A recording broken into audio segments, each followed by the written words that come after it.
अपने कपड़े आयरन करने की हैबिट मुझे मेरे हॉस्टल में लगी। एक्चुअली वो एक गोल्डन लर्निंग का टाइम था मेरी लाइफ का। और आज मैं अपने उसी टाइम की आप सबसे एक बहुत ही इंटरेस्टिंग स्टोरी शेयर करना चाहता हूँ। अभी तो निकलते हैं, रास्ते में बात करते हुए चलते। Driving to Greater Noida, straight, clean, surprisingly lot of traffic on the road,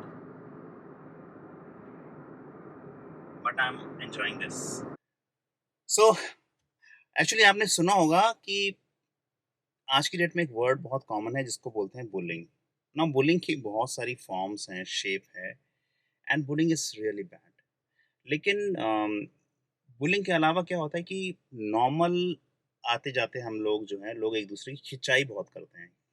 हम लोग यूपी में बोलते हैं खिंचाई, दिल्ली में नॉर्थ में बहुत बोलते हैं खिंचाई वर्ड। सो खिंचाई बहुत करते हैं जब दोस्त आपस में बैठ जाते हैं। और ये जो कल्चर है ये स्कूल से ही शुरू हो जाता है, specially when you are in senior school, 9 10th 11th 12th, and it carries on specially till the college time, at times even for entry level employees. तो ये स्टोरी मेरे कॉलेज हॉस्टल टाइम की है, जब मेरी बहुत ही खिंचाई होती थी। और वो खिंचाई कंसिस्टेंटली सालों तक चली। लेकिन उसने मेरे लिए बहुत कुछ किया। मैंने उस पीरियड को कैसे झेला, उससे क्या लर्निंग ली, और उसको कैसे एक्सपीरियंस किया। क्या मैं परेशान हुआ?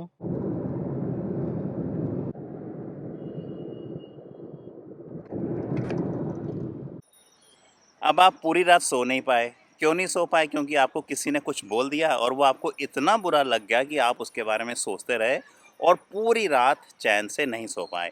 अपनी नींद खराब करी, अपनी सेहत खराब करी और अपना नेक्स्ट डे का मॉर्निंग भी खराब किया। नाउ इसी बात पे मैं आपसे अपनी एक छोटी सी जो स्टोरी की मैं बात कर रहा हूँ, वो स्टोरी नहीं है, वो मेरी रियल लाइफ की सिचुएशन है, वो आपसे शेयर करता हूँ। व्हाट हैपेंड, जब मैं एमबीए में था तो नॉर्मली क्या होता है ना कि आपके आपके ग्रुप में, आपकी क्लास में एक आदमी को मुर्गा बना लिया जाता है, या दो को बना लिया जाता है, चार को बना लिया जाता है।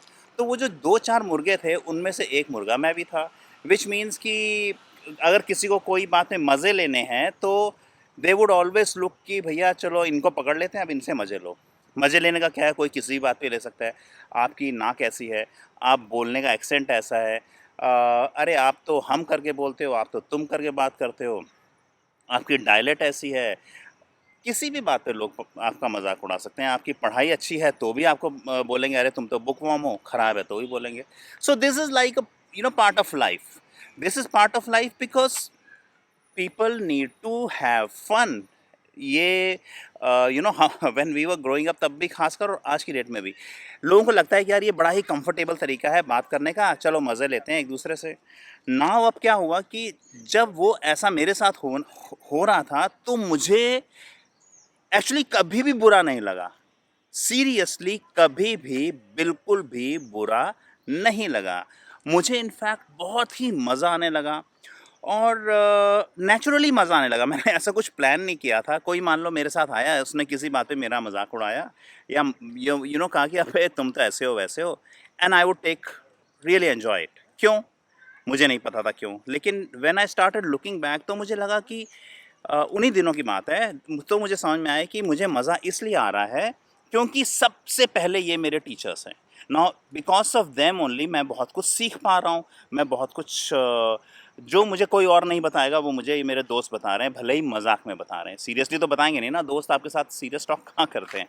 सो they were like my teachers. Second thing जो मुझे सबसे इंटरेस्टिंग लगी, मुझे ये पता था कि ये जितना भी मजाक उड़ा लें, but they are my well wishers. वो कॉलेज में हमने कल्चर देखा था, किसी फ्रेंड के साथ प्रॉब्लम होती थी तो how everyone would come together, and even I was supported by my friends in one और two situation. So you knew कि ये आपके पक्के वेल विशर्स हैं। सो अगर वो वेल विशर्स हैं और जिस तरीके से बोलते हैं तो ठीक है।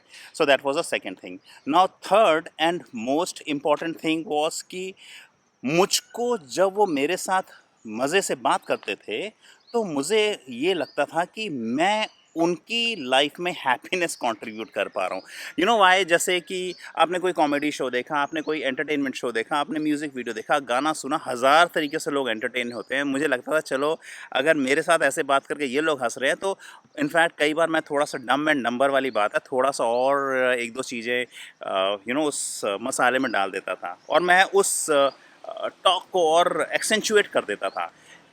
ताकि लोग कहते हैं अब लोगों को मज़ा ही नहीं आता था कि यार लोग समझ नहीं पाते थे कि यार ये क्या कैसी बात करता है कई बार and that would lead to even more engagement. उसका रिज़ल्ट ये है कि इनफैक्ट अभी हमारी लास्ट रीयूनियन हुई कुछ 5 साल पहले। उसके बाद से तो हमारी रीयूनियन नहीं हुई है। लास्ट रीयूनियन जब हुई तो भी पीपल वर नॉट फॉरगेटिंग, हम सब वही बातें कर रहे थे, वही मज़े ले रहे थे as the world had stayed there and that is the power. क्योंकि वो लोग आपको आपको लगे कि वो टीज़ कर रहे हैं लेकिन वो दिल से बात बोल रहे हैं और वो कहीं ना कहीं टीज़ नहीं होता, वो एक रियलिटी होती है, वो उनका पर्सपेक्टिव होता है, वो आपको इवैल्यूएट करना है। सो मेरे फ्रेंड्स ने मेरे कॉलेज में मुझे जो बातें देके मेरे से मज़े लिए, मैंने उनको बहुत ही पॉजिटिवली लेके अपनी लाइफ में अडॉप्ट किया and as a result by the time जब मैं अपने कॉलेज से बाहर निकला, I was completely you can say a transformed person. उसने मेरी लाइफ को बहुत ही पॉजिटिवली, बहुत ही अच्छे तरीके से ट्रांसफॉर्म कर दिया and I am thankful to all my friends who did that and I am thankful to God that at that time I got that wisdom, जो मेरी सबसे बड़ी लर्निंग थी। कॉलेज की जो पढ़ाई है, क्लासरूम की पढ़ाई है, वो तो बहुत स्टूडेंट्स को पता ही है कितना हम पढ़ते हैं, क्या सीखते हैं, that's all right, that's fine, but real study, real पढ़ाई होती है जब आप उस ग्रुप में पार्टिसिपेट करते हो एंड मेरी वो रियल स्टडीज़ थी and and it has really help me.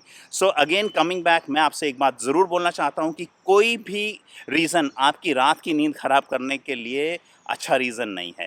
Anything that is contributing for your loss of sleep in the night, उसको आप कम्प्लीटली इग्नोर कर दें। Completely means completely. Thank you, फिर मिलते हैं नेक्स्ट ब्लॉग में। Bye bye.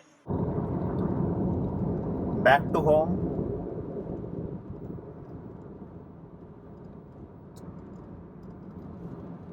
तो मैं चलता हूँ, तब तक अगर आप इस ड्राइव को एंजॉय करना चाहें।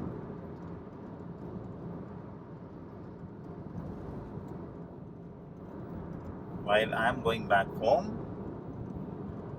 आप लोग इस ड्राइव को एंजॉय करना चाहें तो ज़रूर करें।